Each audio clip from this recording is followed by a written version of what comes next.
Before I begin with a few words on Nevi'im, said everyone hears.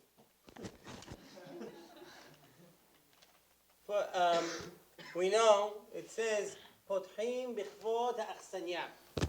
So Jesse thanked the sponsors. We potach also b'chvod ha'achsanya the Beit Knesset. Rabbi Harari, thank you. But I think the number one achsanya that we all have to be potach b'chvodo and acknowledge is Jesse himself.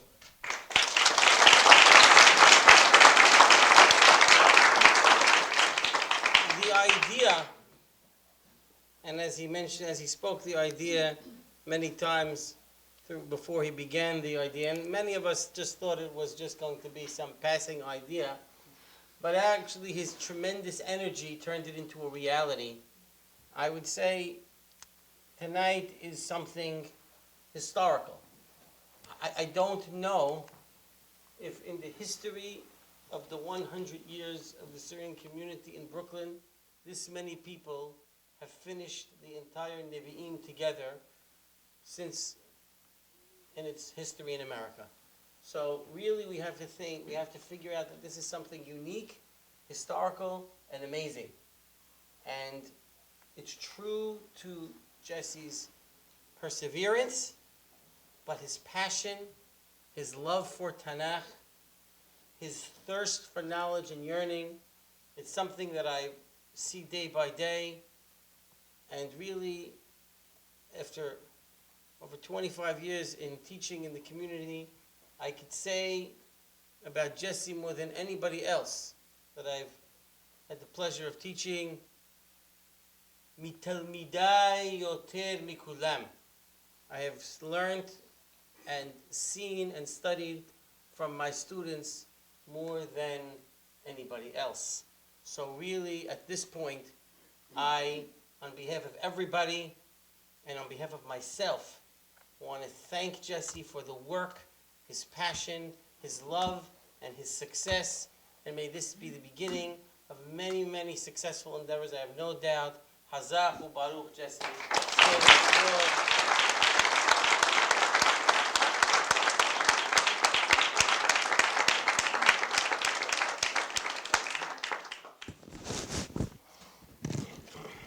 That's why you wanted it on the mic.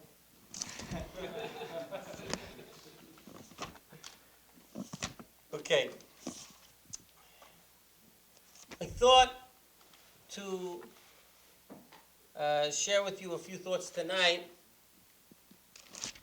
Happens to be no secret, as Jesse already hinted, it's part of my passion for the book of Yirmiyah.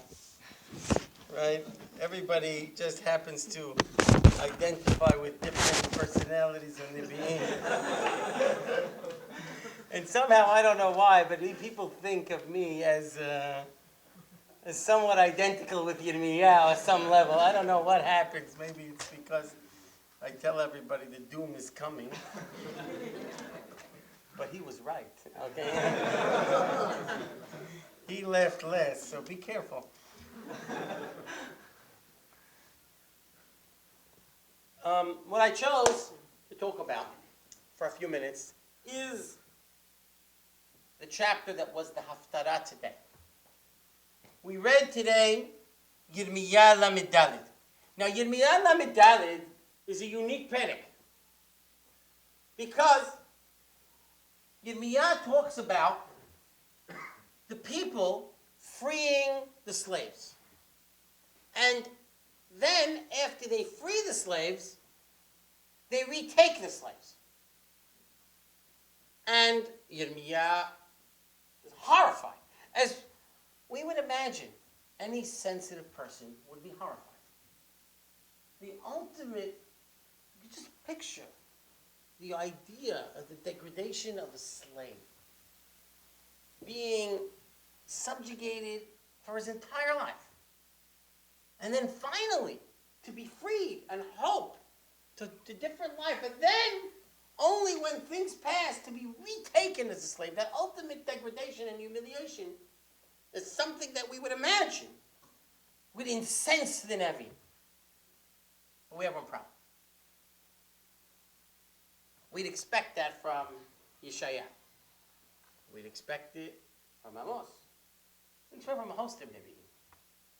The problem is, contrary to popular opinion, Yirmiyah is not a Nevi that complains about social injustice.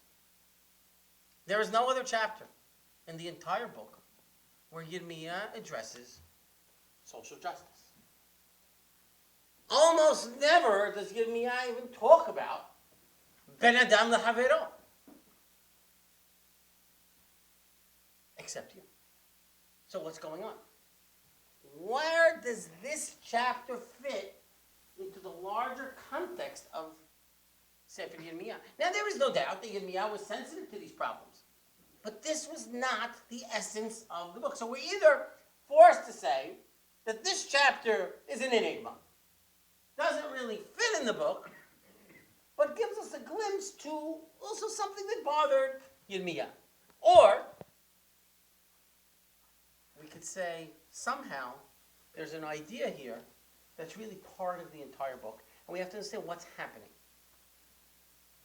Just to illustrate the idea of Yirmiyah not as this particular Nevi, as the social justice, I'll just compare for a minute two chapters. Both Yeshaya and both Yirmiyah call the people and compare them to harlots. Yeshaya Aleph, very famous one, right, that we read. When do we read this? This is the Haftarah before Shah B'Av, right? And we say, Ech hayta lezona kirya ne'amana. How did it be a zonah that was a kirya ne'amana? Ve'ati b'mishpat tzedek yalin ba ve'ata meratzechim. Clearly, tzedek turns to retzach. How did that happen? Yirmiyah Bet also talks about a zonah. But Yirmiyah Bet talks about it in a total different context. Yirmiyah Bet talks about people and zinut, and the metaphor of zinut throughout Yirmiyah is avodah zarah. And that seems to be what Yirmiyah is worried about. It's either avodah zarah, which is the violation of the Brit, political, as you mentioned, political sin, right? And listening to Nevi'ei Sheker and his battle with Nevi'ei Sheker. Those are the main things. So now, where does this fit? Now, we can also ponder into why Yirmiyah is not a Nevi of social justice, and why Yeshaya, maybe who lives in a time where people were much more comfortable. There was therefore that idea that wealthy were persecuting poor. Yirmiyah, living in a time of oppression and poverty and destruction, that might have been less of something different. We can think of a whole host of reasons, but this is the fact. So now, what is it that we talk about slavery? So, in order to understand that, we just need to remind ourselves of slavery in the Torah. Slavery in the Torah is addressed in three separate parshiyot in the Chumash. We have in our Parashat Mishpatim. There it's dealt with, by and large, in what I'll term now as part of civil monetary law. This is how it has to happen. If you want to buy a slave, this is how it has to. He goes free at this time. These are the parameters. These are the legal structures of how you buy a Jewish slave. That's it. This is how it works. This is how he goes free. This is when he goes free. If he doesn't want to go free, he stays a little longer. All specific, almost mechanical, legal structure. Parashat Re'eh. Parashat Re'eh talks about a slave and poverty and how it happened. And it shouldn't happen. And it's wrong that it does happen. And this becomes part of the problem of the people in general. And then we have Parashat Behar. Parashat Behar is unique. Parashat Behar, Perek Kafeh, and it ends, and the last pasuk sort of says it all. In Parashat Behar, right? Perek Kafeh, pasuk Nun He. I'll read it to you for a minute. Parashat Behar, we're told, Kili b'nei Yisrael avadim, avadayim, asher hotzeti otam me'eretz Mitzrayim ani Hashem Elohim. At the end, the idea of slavery becomes problematic. Now, the context here is don't take a slave for too long. Because if you take a slave for too long, he becomes exactly that, a slave. And that's a problem. The very existence of a slave, of a Jewish slave, becomes a violation of the Berit and the reason that God freed the Jewish people from Mitzrayim. The slave is defined in Parashat Behar, what we call a slave, is not a slave at all. Kesachir ketoshav yeimach. He has to be called, he has to be identified as a chir and a toshav. And therefore, this is not just semantics. Ad shnat hayovel yavod imah. Only to shnat yovel. But after that, v'yatzam imah. Why? And in Ben Bet. Ki avadayim. Asher hotzeti otam me'eretz Mitzrayim lo yimchu memkeret av.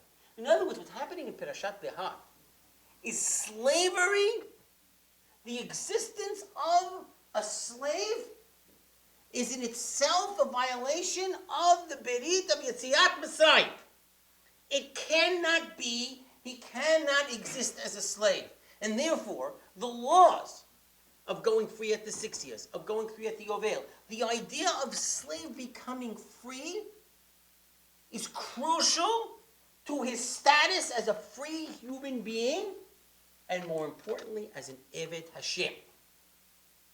If it passes where the slave is not freed at that point, it implies two dangerous ideas. That he is a slave. And being a slave to a human being impedes his ability to be a slave to Borei Olam. But there's another crucial point. That's not always mentioned. And that's, of course, put out to Hazal. Avadayim v'lo eved la'avadim. But there's another crucial point. Because if he's a slave to a human being, if he now is transformed from a toshav v'sachir, which works for 6 years and potentially until the Yovel, if he's transformed into a slave, then there's another, maybe even more dangerous transformation that happens. That the person who owns him is transformed into an Adon. And if an Eved la'avadim can't be an Eved la'Hashem, an Adon certainly can't be an Eved la'Hashem. It's impossible for that Adon, who now owns a human, to now become an Eved la'Hashem. So the essence of not freeing the slave in the context of Parashat Behar is unique. It is not the mechanical monetary law in Parashat Mishpatim, and it is also not the humanistic law that's so important in Parashat Re'eh. It is a crucial understanding and element to the Brit of God and His people. Okay, now let's go back to Yirmiyah and see what problem, and see if this sheds any light on how Yirmiyah is dealing with Avadim, and how that fits in the larger context of the book of Yirmiyah. So we go back to Lamed Dalet, and in the law which we would think we would hear about, it's wrong, it's not right, you're oppressing the poor. Watch how Yirmiyah deals with it. And I would say, in a typical, this is what we'd expect from Yirmiyah. ויהי דבר אדוני אל ירמיה מאת השם לאמור כה אמר אדוני אלוהי ישראל אנוכי קראתי ברית את אבותיכם ביום הוציא אותם מארץ מצרים מבית עבדים לאמור. I was koret berit when you left Mitzrayim. What was that brit? מקץ 7 שנים תשלחו איש את האחיו העברי אשר ימכר לך. Send them out after 7 years. ועבדך 6 שנים ושילחתו חופשי מעמך. לא שמעו אבותיכם אליי ולא הטו אוזנם. He didn't listen.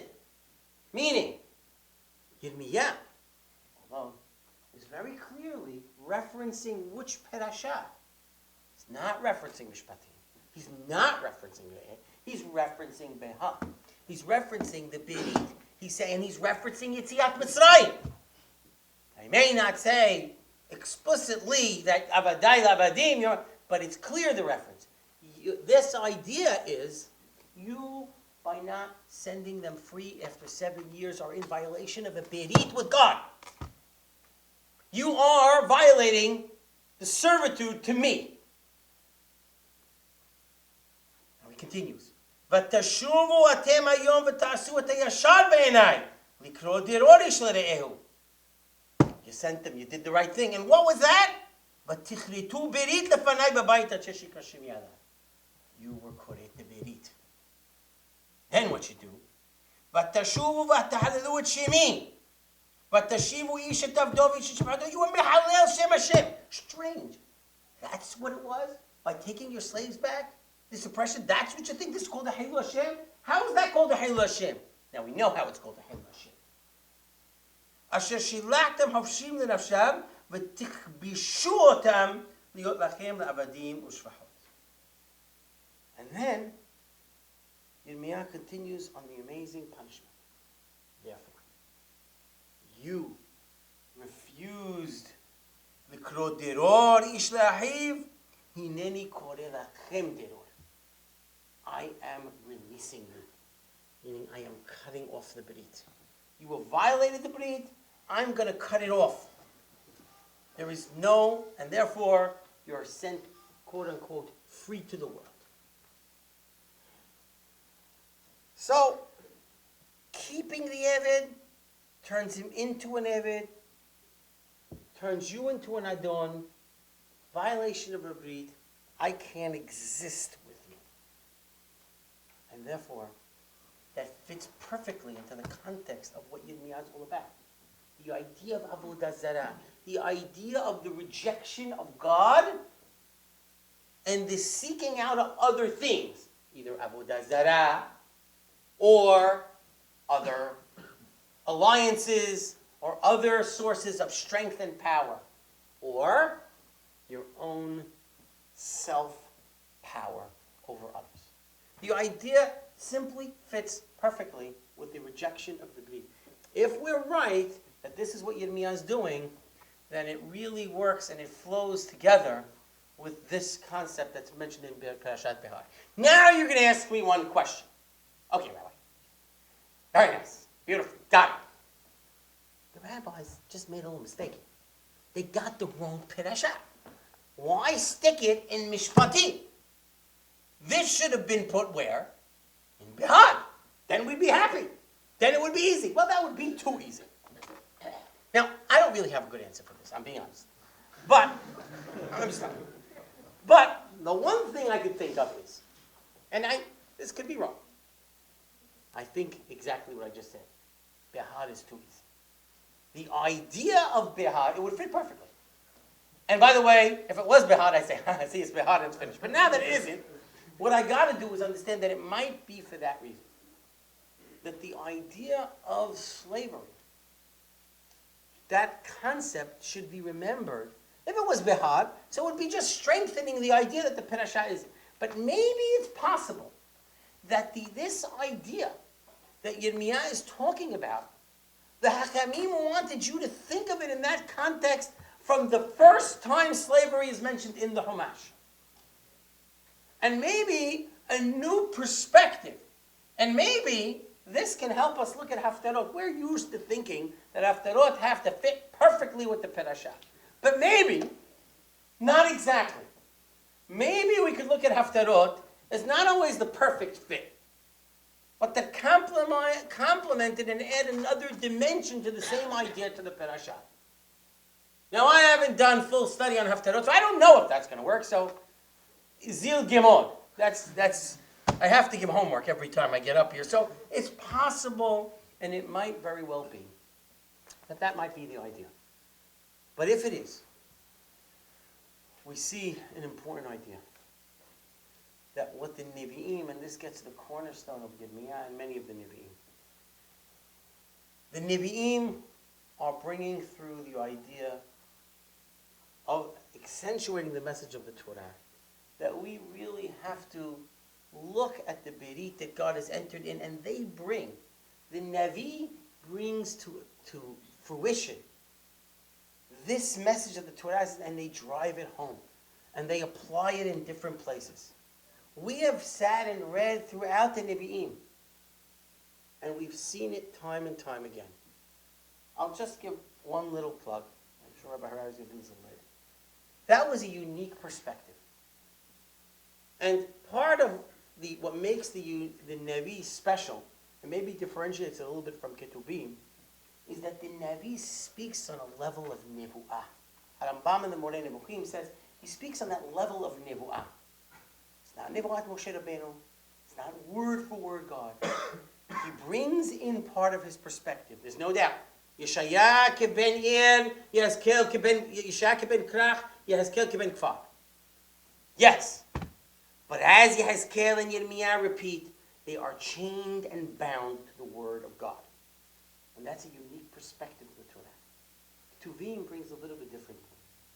Tuvim written Beruach HaKodesh enables us to see on a much more personal level.